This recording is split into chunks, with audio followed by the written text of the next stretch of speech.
They said I was worthless, so I kept my head down and quietly built the case that would destroy him. He threw coffee in my face in front of the entire boardroom.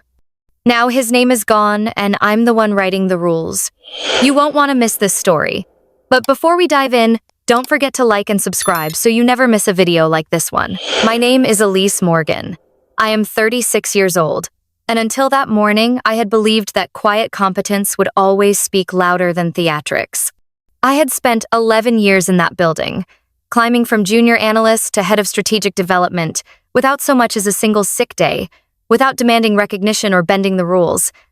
I knew the numbers better than anyone. I anticipated risks before they happened. I prepared the CEO's talking points, shaped entire proposals behind the scenes, and sat 3 seats away from power while pretending I didn't want the chair itself.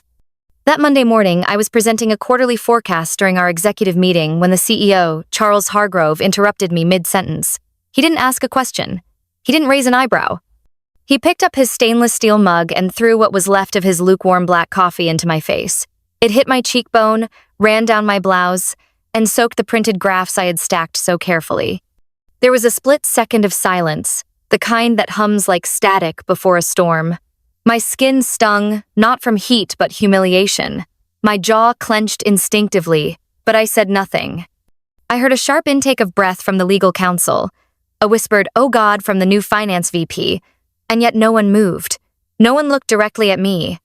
Charles leaned back in his chair, eyes narrowed like a disappointed father watching his child ruin a piano recital. He said, with the kind of venom reserved for people you've already decided aren't human, "You are absolutely worthless, Elise. This is garbage. You waste my time and this company's resources." My hands trembled, but I forced them to stay flat against the table, my fingertips smearing the edges of a coffee-stained chart I had worked on until midnight. I swallowed hard, blinking against the coffee that had dripped near my lashes. No one stood up for me. Not a single person. One man shifted uncomfortably. Another adjusted his tie. The silence was not passive. It was complicit. I gathered my pages as best I could, the corners warped and curling, and sat through the rest of the meeting without wiping my face. I remember the taste of the coffee mixing with the bitterness blooming in my chest, how it was too acidic and exactly what I needed. The meeting ended, people filed out pretending not to see me, and Charles didn't say another word. He didn't need to. His message had landed. He had declared me insignificant, disposable. And for a flicker of a moment, I almost believed him. But something in me, something deep and slow and forged from years of swallowing what I couldn't say, began to stir. I didn't cry. I didn't yell. I walked to the restroom, locked the stall, and took a long, shaking breath. I wouldn't let him see me broken. Not yet. Because one day, when he least expected it, I would make him remember the taste of that same bitterness. And this time, it would be his own. The minutes after the coffee incident passed in a strange, almost cinematic blur, like the sound had been turned down and the room shifted a few degrees colder. Not because of the air conditioning, but because every eye in the boardroom refused to meet mine, as if they could erase what they had just witnessed by pretending it hadn't happened at all. No one spoke to me as I quietly gathered the soaked reports, my hands moving on their own, performing the motions of professionalism like muscle memory, taught through years of keeping calm in rooms full of people who talked louder than they listened. The new intern glanced at me and quickly looked away, red creeping up his neck, while Darren from legal found a sudden interest in his phone, and Michelle, who had once cried in front of me over her divorce, offered me nothing more than the edge of her shoulder as she turned to leave. In the bathroom, I locked myself in the farthest stall and sat on the closed lid of the toilet, with my knees pulled to my chest like a child hiding from thunder, coffee drying on my shirt, and humiliation soaking deeper into my skin. I didn't sob, not at first, just let the tears slide quietly down, the same way shame does when you've been taught not to make a scene. The kind of crying you do when even your own reflection feels like a betrayal. When I emerged, cleaned up and composed with the help of paper towels and sheer will, I went straight to HR, thinking maybe there would be some semblance of order, some justice, or at least acknowledgement. Instead, I sat across from Amanda Hartley, Director of People and Culture, A woman with glossy nails and a practiced smile who listened patiently before clasping her hands like a therapist ready to deliver disappointing news. She said she was sorry I felt that way. That Charles had a temper but meant well. That escalating the issue could be damaging, not just for him, but for the entire team dynamic. That I should take a couple of days to cool off and reflect. As if I had just overreacted to a spilled drink, instead of being assaulted and publicly humiliated by the man whose name was etched in chrome on every floor of the building. I nodded, thanked her, and walked out, each step louder in my mind than the one before, a metronome of rising clarity. That night I opened a new folder on my encrypted drive, named it Silent Evidence, and began documenting every interaction, every strange comment, every inappropriate remark I could recall, right down to the way his voice curled around the word worthless, like it was a flavor he enjoyed. I screenshotted emails, started recording meetings, and backed up my files in places no one would think to look. I said nothing. Not to Amanda, not to my coworkers, not even to my best friend. But silence, I was learning, could be the loudest thing in the room if you sharpened it just right.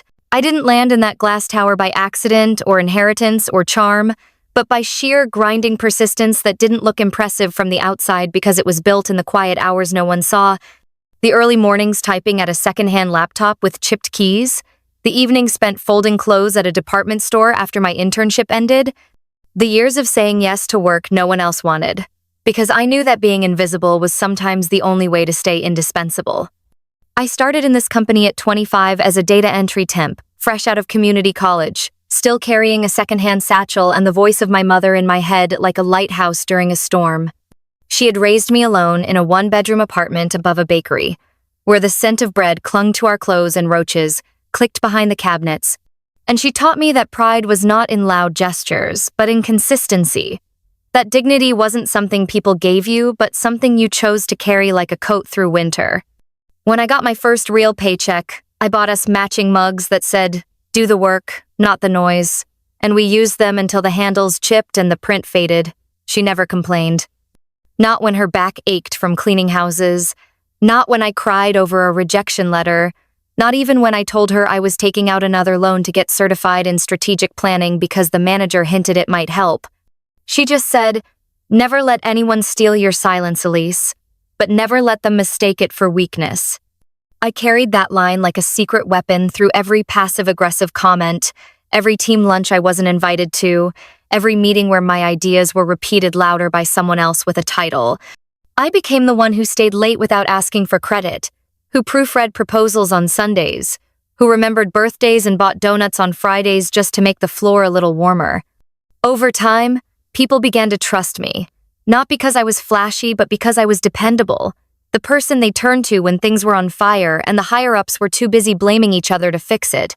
Everyone respected me. Everyone but him. Charles Hargrove had been a name on the walls long before he was a face in the hallway. And when I finally met him, he looked through me like I was part of the architecture. Useful but replaceable. He liked noise. He liked power, you could see. And I didn't wear mine like armor. I wore it like breath, constant and unnoticed. I kept my head down, kept producing results, kept hoping that competence would outlast cruelty. But somewhere along the way, I forgot that silence isn't always safety. Sometimes it's just a place people put you when they want to forget you're there. And I was done being forgotten. It wasn't the first time he broke something invisible inside me. It was just the first time he did it with coffee and volume instead of subtlety and silence. The first time it left a stain on my clothes instead of just on my dignity. But Charles Hargrove had been chiseling away at me for years, in ways that were easier to dismiss, easier to excuse as quirks of a powerful man with a short fuse and a longer memory for perceived slights. The first time was during a town hall when he presented my analytics framework as his own, word for word from the briefing I had sent him that morning, while I sat 2 rows back, clapping like everyone else, pretending it didn't hollow me out. The second time was when he called my presentation style robotic in front of the board, then later told me privately that I should be flattered he even noticed because most people tune out your kind. I didn't know what my kind meant exactly, but the way he said it, with that oily smile, made my skin prickle. He once walked past me in the break room and muttered, "You look tired," like it was both an observation and a reprimand, as though exhaustion was a flaw of character, not the byproduct of working through every lunch and staying late while he gave last-minute directives that derailed weeks of planning.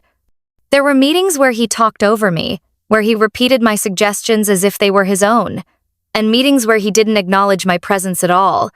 There was the project I resurrected after 2 teams failed it, the one that saved the client and brought in a $500,000 renewal, and he thanked Mark publicly for stepping in to manage the chaos, even though Mark had been on vacation in Aruba when I stayed up 4 nights debugging systems that weren't even in my department. The day after the coffee incident, Michelle from HR sent me a Slack message that read, "Just checking in," with a sad face emoji, as though empathy could be outsourced to tiny yellow symbols. And later in the elevator, one of the junior associates whispered, "What he did was awful," and then quickly looked away when the doors opened, afraid that seeing injustice might mean having to respond to it. No one defended me because no one ever had. The culture here didn't reward courage. It rewarded compliance disguised as loyalty and silence mistaken for professionalism. People survived by staying low, by blending in, by telling themselves that what happened to me would never happen to them if they just worked hard enough, stayed pleasant enough, didn't provoke. But I had done all those things. I had given everything short of my soul. And still, I was chosen to be his target. Still, he decided I was the one who wouldn't fight back. That was his mistake. And eventually, it would be his undoing. The day after the coffee incident, I walked into the office with my shoulders squared and my voice still lodged in the back of my throat. But my mind had gone very, very quiet. The kind of quiet that comes right before a storm or a shift. Like the world takes a breath and holds it while something rearranges itself in the dark. I didn't rage. I didn't scream. I opened my laptop, logged in like any other day, and created a folder tucked beneath layers of innocuous project files, labeled with dry acronyms and Q4 jargon. And I named it "In Case I Stop Smiling." Because that's what people like me were expected to do: smile through it, swallow it, polish our pain into palatable grit. The first thing I dropped into that folder was a screenshot of the company org chart, highlighting every person who had witnessed the incident and said nothing, a map of silence I planned to refer back to. Then came the emails, hundreds of them, messages from Charles that skirted the line of propriety but never crossed it obviously enough for HR to act, and messages he had sent me at 2 a.m. demanding revisions he'd later claim as his own. I began recording meetings not illegally, not in a way that breached trust, but carefully, with calendar notifications and automated transcriptions backed up on an encrypted drive only I could access. It felt like building an ark while the skies were still clear. Then came the numbers. That was where everything changed. I had always been obsessive about the financials. I read quarterly reports like other people read novels, not just the printed numbers, but the patterns, the fingerprints of behavior left behind in data most people never looked at closely. And this time, something didn't add up. Vendor invoices that fluctuated for the same service month to month. Consulting fees that were routed through shell firms with names that didn't match any LinkedIn profiles. Bonuses paid out in quarters where revenue had dropped. At first, I thought it was just sloppy accounting, or perhaps the kind of internal nepotism big companies let slide. But as I dug deeper, I found inconsistencies that couldn't be explained away. A marketing firm hired for a 6-month contract whose office address was a UPS store in Delaware. A strategic consultant who had once been Charles's fraternity brother. Money moving in circles, disappearing into abstractions. I flagged them all, copied backup versions, linked source files, and wrote memos addressed to no one but myself, each one signed with the same phrase, "Protect the truth." By the end of the week, the folder had grown into something dense and pulsing with potential, a private archive of corruption and cowardice wrapped in spreadsheet cells and corporate doublespeak. I didn't know yet what I would do with it. I only knew that someday, when the time was right and the smile on my face no longer fit the story they were writing about me, I would open that folder and let it speak for me. I scheduled the meeting with HR 2 days after the incident, once the sting of humiliation had settled into something colder, something sharper, and walked into Amanda Hartley's office with a folder of carefully arranged facts and a voice that no longer trembled. Her office smelled like lavender and paper, everything curated to seem warm and approachable. From the framed quote about empathy on her bookshelf to the soft throw blanket folded neatly on the back of her chair, but underneath the surface was something artificial, like a waiting room smile that doesn't quite touch the eyes. I explained what had happened during the executive meeting. I described the coffee, the insult, the public nature of it, the witnesses. I kept my tone neutral, factual, professional, though my palms itched from holding in the rage. Amanda listened with a tilt of her head and a slight frown, nodding in the way people do when they've already decided what they're going to say before you've finished speaking. When I was done, she folded her hands on her desk and thanked me for having the courage to come forward, and then, with the same breath, suggested that perhaps Charles had been under a lot of stress, that the company had recently faced intense pressure from investors, and that sometimes communication styles clash. She said this as if coffee flung in the face was just a matter of tone. When I asked what would be done, her expression tightened just enough to reveal the fine crack in her polished demeanor, and she offered a week of paid mental wellness leave so I could reset and recover from the emotional toll. I realized in that moment that I was not being seen as someone wronged, but as someone inconvenient, a liability to be managed. She reminded me gently that the executive team was critical to the public image and internal culture of the company, and that any formal complaint could create long-lasting repercussions for everyone involved. Everyone involved, not just me. I thanked her for her time and walked out of her office with the strange sensation of having been patted on the head and pushed off a cliff.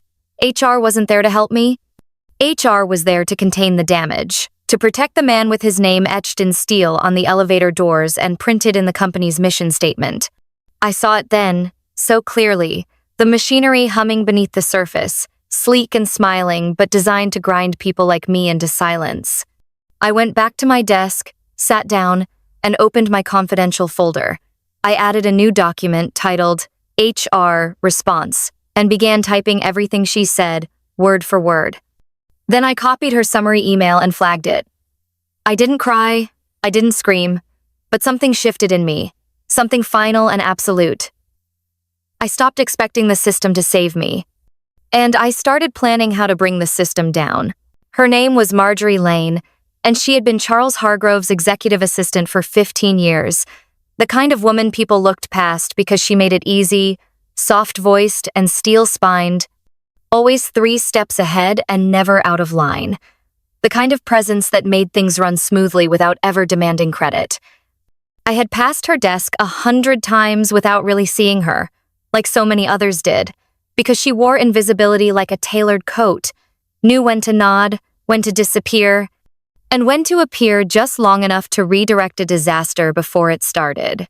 But after the coffee incident, when the building seemed to exhale its complicity and HR had gently nudged me toward silence, I found myself lingering by her desk one evening, both of us working late again, the office quiet in that eerie way it gets when the daytime masks come off. She offered me a peppermint and a look that said more than any email ever could. I said thank you, and sat down in the chair meant for delivery drop-offs. We talked about deadlines at first, about how Charles had started delegating more ever since the audit began looming. And then, like a crack in a dam, something slipped. She asked if I was okay. I lied and said I was fine. She didn't push, but her eyes held a knowledge that unsettled me. The next day, she left a manila folder in my inbox tray, unmarked except for a yellow sticky note that read, "Might be helpful." Inside were calendar notes, expense authorizations, and a list of off-the-books meetings Charles had scheduled with vendors we had no contracts with. I looked up and met her gaze through the glass. She nodded once, then went back to typing as if she had handed me a lunch menu instead of a loaded weapon. Over the next few weeks, we developed a rhythm. Short, whispered check-ins near the copier, casual chats about nothing that carried everything. She started leaving me scraps of information like breadcrumbs, things she couldn't say out loud, but wanted me to have. She told me, in her quiet way, that she had seen it all over the years, the gaslighting, the tantrums, the bruised egos and broken careers. She had kept her head down not because she was weak, but because she had a mortgage, a daughter in school, a retirement plan she was counting on. But she had been waiting, watching, and when I finally asked her why she was helping me, she said, without blinking, "Because I think you're the one who might actually finish what the rest of us were too afraid to start." I didn't ask her to risk anything more. I didn't have to. We both understood that sometimes the most dangerous people aren't the ones with titles or power or volume, but the ones who have watched for years in silence and finally decide to whisper the truth to someone willing to shout it. I found it late one night, long after the office lights had dimmed, and the only sound in my apartment was the low hum of the refrigerator and the occasional creak of tired pipes shifting in the walls. Buried deep in the digital employee handbook no one ever actually read, tucked between paragraphs about office decorum and IT protocol, a whistleblower protection clause written in corporate legalese, so dense most people would have skimmed past it without realizing its weight. But I wasn't most people, not anymore, and I had learned to look between the lines for what people wanted to hide. The clause outlined protections for any employee who reported unethical or illegal financial behavior, even against executive leadership, and more importantly, it guaranteed anonymity and non-retaliation under federal compliance standards. I read it 3 times, then again with my coffee the next morning, highlighting phrases like good faith reporting and protected disclosure, and I felt something in my chest tighten, not fear exactly, but a kind of alertness, like the moment a diver takes that last breath before plunging beneath the surface. That same afternoon, I used a lunch break to walk 6 blocks to a law office whose name I'd written on the inside of a gum wrapper weeks before. The receptionist didn't ask questions when I said I was here to speak with someone about whistleblower protections. They led me to a modest conference room with stale coffee and polite silence, and within 15 minutes, I was seated across from a woman named Valerie Cheng, a corporate attorney with sharp eyes and a sharper memory. I laid out the basics. No names, no identifying details. Just a hypothetical scenario about a senior employee with documented evidence of financial irregularities, executive misconduct, and a pattern of workplace retaliation. Valerie listened without blinking, taking notes in a spiral-bound notebook, and occasionally nodding, with a kind of practiced calm that made me feel both protected and exposed. When I finished, she looked at me and said, "If what you're describing is real, you have grounds, not just for protection, for a case." I asked about retaliation, job security, legal exposure. She explained the channels, the processes, the safeguards. I took it all in, filed every word away like I was constructing a shelter I might have to live in for a very long time. I didn't commit to anything that day. I left the office with her card tucked deep in my wallet and a folder of documents she had given me outlining federal protections and reporting options. That night, I updated my In Case I Stop Smiling folder, adding a new subfolder titled Legal Pathways, and for the first time since Charles had drenched me in humiliation and everyone else had let it dry in silence, I felt the scales begin to tip, not dramatically, not yet, but with the promise of eventual balance. Quietly, strategically, the storm would come, and I would be ready when it did.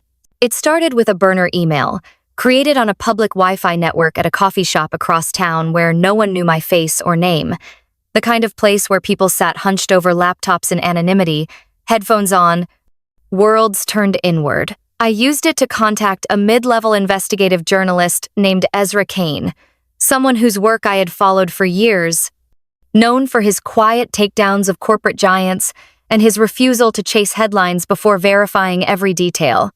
I attached a carefully curated package, not the full contents of my In Case I Stop Smiling folder, but enough to ignite a spark expense, reports with mismatched figures, proof of payouts to shell vendors, timeline discrepancies that painted a picture even the most cautious editor couldn't ignore.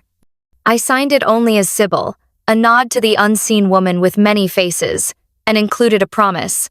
There's more, if you're willing to follow it. Then I waited. Not idly, though. While Ezra began his slow, meticulous work, I launched Phase 2. I crafted a redacted internal report, stripped of personal identifiers but rich with data and context, formatted like an internal compliance summary, and sent it to every member of the board using another anonymous account routed through multiple IP scramblers. This one signed simply, Concerned Insider. The subject line read, "For the integrity of the company." I knew the language they responded to. I had spent too long shaping their narratives from behind the curtain not to understand how to make them lean forward. Within 3 days, Ezra replied. His email was cautious but intrigued, requesting a secure Dropbox for more materials.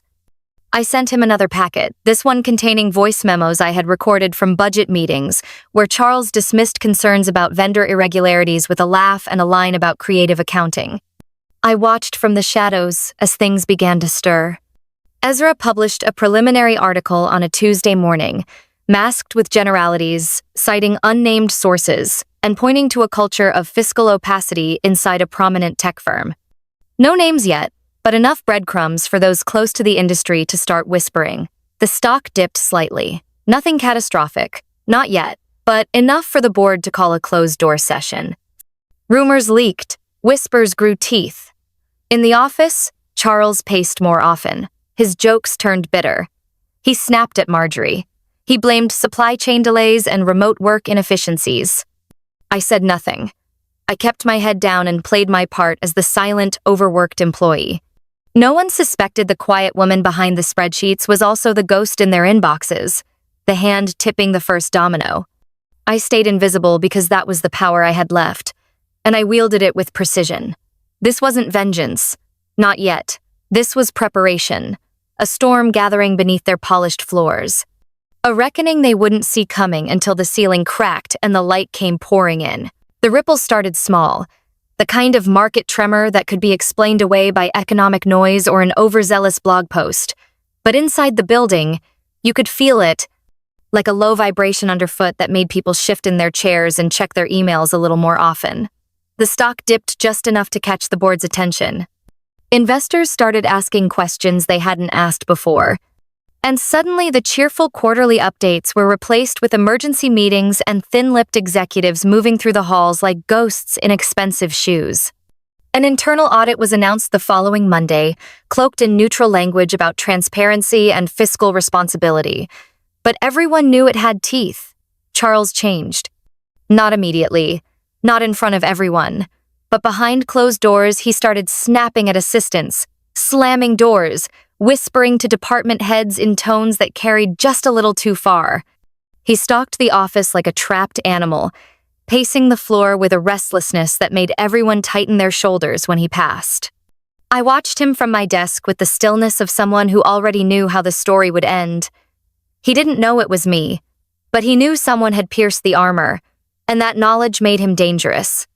Then, on a Tuesday morning soaked in artificial light and tension, his assistant Marjorie appeared at my desk and said, "He wants to see you." Her tone was unreadable. I nodded, stood up, smoothed my blouse, and walked toward the corner office as if it were any other meeting. Charles sat behind his desk, jaw clenched, eyes sharp, the kind of sharp that wasn't intelligence but fear dressed as aggression. He gestured for me to sit, and I did, folding my hands neatly in my lap like I had nothing to hide. He stared at me for a long time, then leaned forward and said, "There's a rat in this company, Elise. Someone who wants to see it burn." I tilted my head, just slightly, and replied in a voice so even it felt borrowed, "That's unfortunate. I hope they find who at Island." He narrowed his eyes like he was trying to peel me apart with his gaze, but I gave him nothing. Not fear, not flinching, not the satisfaction of blinking first. He tried to rattle me with vague threats, implying that anyone not loyal would eventually find themselves irrelevant, but the desperation beneath his words made them land hollow. When I stood to leave, he didn't stop me. He just watched, tense and twitching, like a man who had once ruled by fire and was now afraid of smoke. Back at my desk, I typed up the entire exchange and saved it in 3 places. He was unraveling. The performance mask was cracking.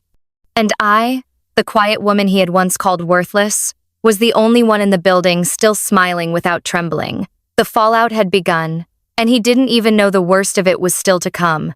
The invitation came on a Friday afternoon, delivered not through Marjorie or by way of some assistant's calendar ping, but directly to my inbox from the chairman's office with a subject line so neutral it might have been a typo if not for the weight behind it. Closed session attendance request. No explanation, no CC list, just a time and a location. I knew what it meant. By then, the murmurs had risen to the level of controlled panic. The audit had started pulling threads, And somewhere between Ezra's second article and the CFO's abrupt leave of absence, the board had decided it was time to stop pretending the smoke wasn't coming from fire. I wore black that day. Not out of mourning, but precision. I walked into the executive conference room 5 minutes early and sat quietly at the edge of the oval table where I had never been allowed to speak. Only listen and nod and pretend I didn't see the decisions already made before the meetings ever began. This time, they turned to me. All of them. Senior board members in tailored suits with softened accents, once too important to acknowledge me in the hallway, now leaning forward with their pens poised and their brows furrowed. "Elise," the chairman said, his voice low but serious, "we understand you may have knowledge pertinent to ongoing concerns regarding Mr. Hargrove's conduct and company finances." I didn't blink. I pulled out a slim drive from my folder, set it gently on the table like an offering, and said, "I do." What followed wasn't dramatic, but it was deliberate. I had curated every file with surgical precision time-stamped emails showing budget overrides signed in his name, internal memos with falsified projections, audio clips where his voice dripped with disdain as he joked about misallocating funds. And then, at the end, I played the voice recording of the meeting, the one where coffee hit my blouse, where his voice sliced through the air and labeled me worthless. The room went still, the kind of stillness that happens after glass shatters. No one said a word at first. The only sound was the hum of the AC and the quiet churn of collective reckoning. I met each of their eyes one by one, not with anger, but clarity. For the first time, they saw me. Not the background employee who made their reports shine.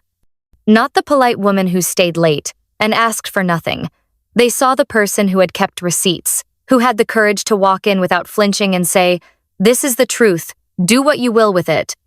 The chairman leaned back, fingertips pressed together. Another member scribbled something quickly into a notepad.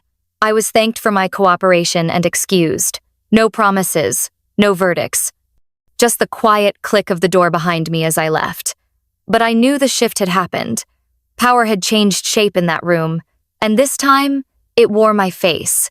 It happened so fast, it almost felt anticlimactic, like watching a skyscraper implode in slow motion, not with a dramatic explosion, but with a quiet surrender, the weight of its own arrogance finally collapsing in on itself.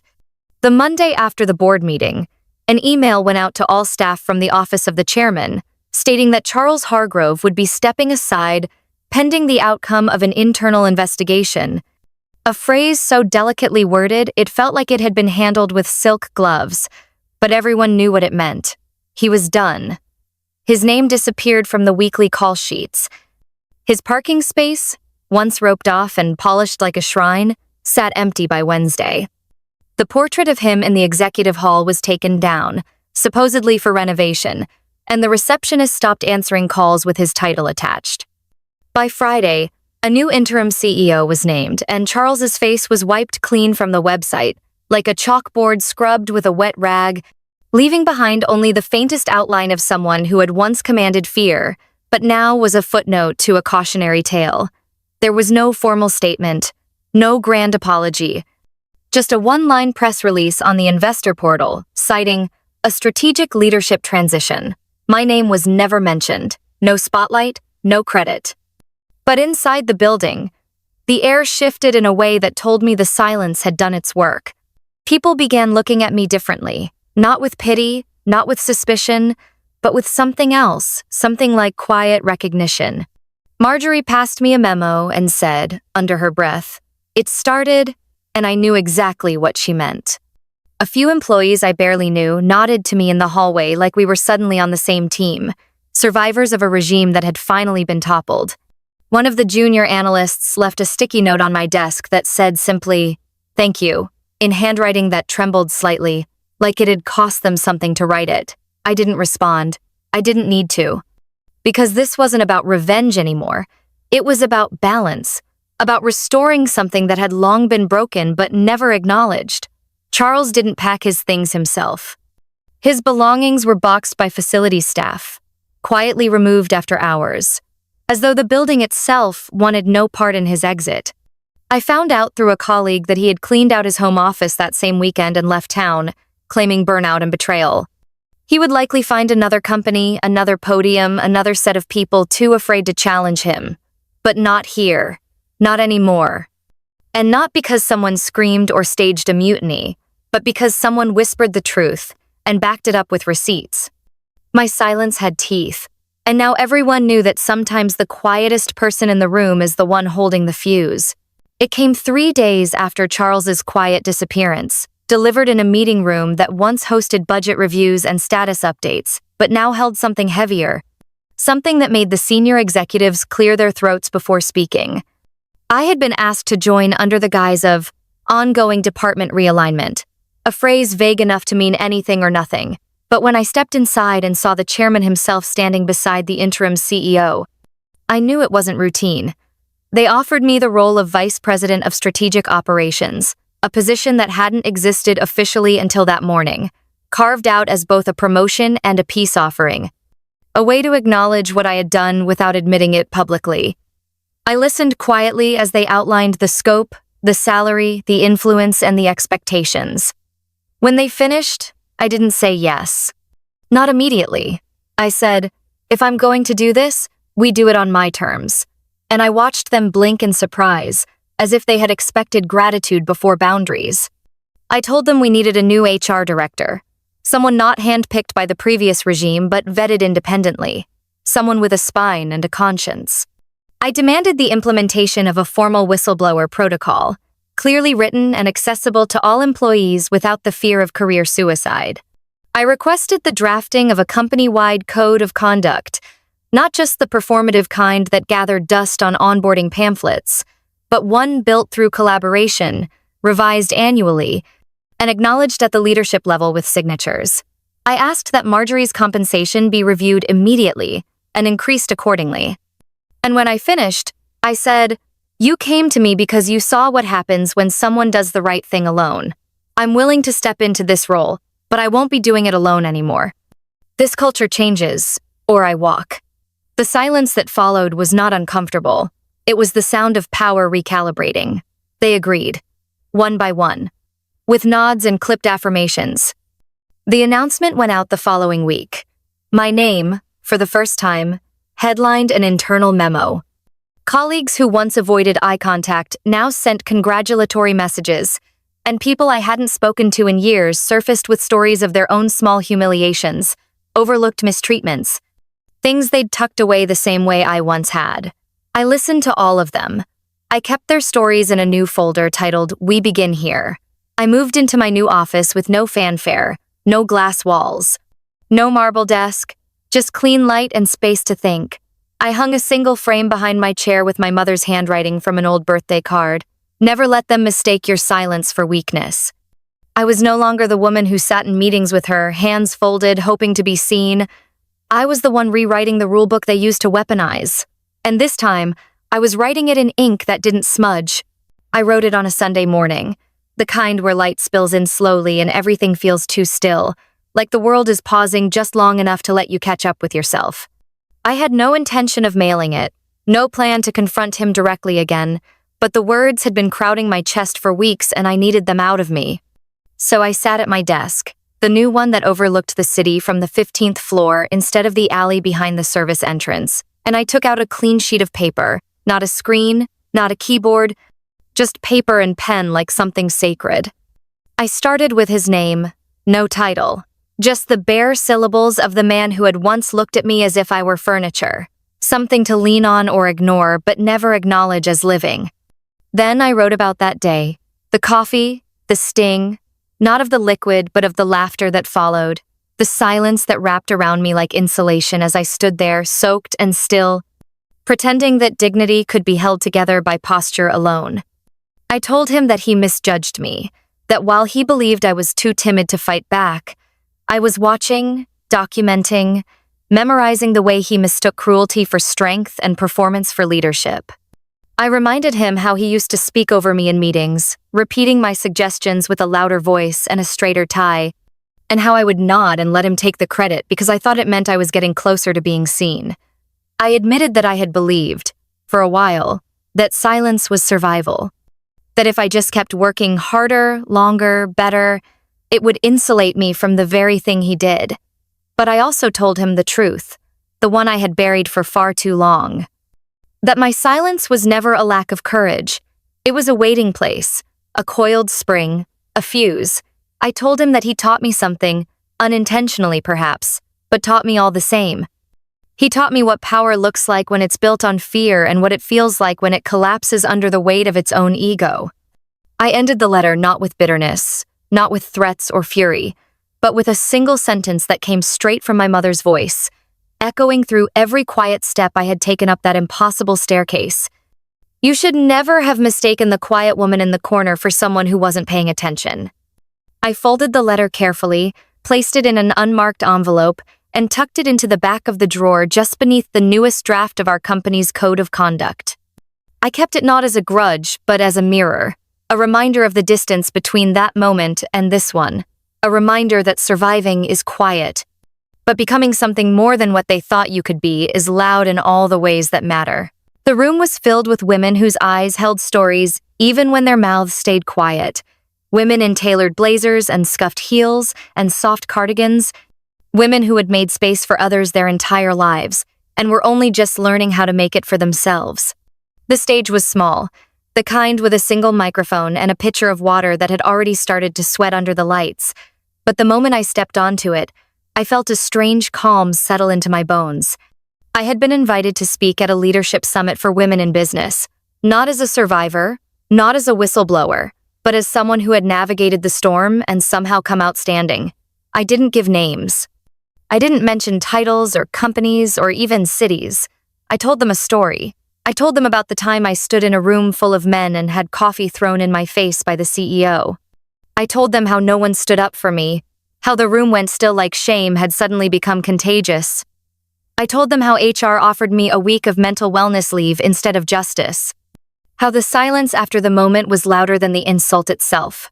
I told them how I didn't scream or storm out or demand attention. I documented. I planned. I built a case so solid it could not be ignored. I told them I created a folder called In Case I Stop Smiling and filled it with truth like bricks for a future they never saw coming. I told them how I watched the man who once called me worthless unravel beneath the weight of his own secrets. How his name vanished from the website. How the people who once called me invisible now called me ma'am. And then I told them the part that mattered most. I told them that being called worthless did not break me. It clarified me. It stripped away the noise and the need for approval and left only the steel underneath. I told them, they called me worthless. I didn't argue. I built a case. Then I showed them what worth really looks like. The room went still in a different way this time. The kind of still that holds breath, not shame. And then it came the applause. Not the polite kind you give because you're supposed to, but the kind that rises from the chest like a battle cry, like recognition, like gratitude in motion. I stepped down from the stage and returned to my seat, but the fire didn't leave me. I saw it mirrored in the women around me, their shoulders a little straighter, their eyes a little brighter, the silence between us no longer a cage but a current. That day, I didn't just share a story. I handed them the match, and I watched them realize they had been carrying the kindling all along.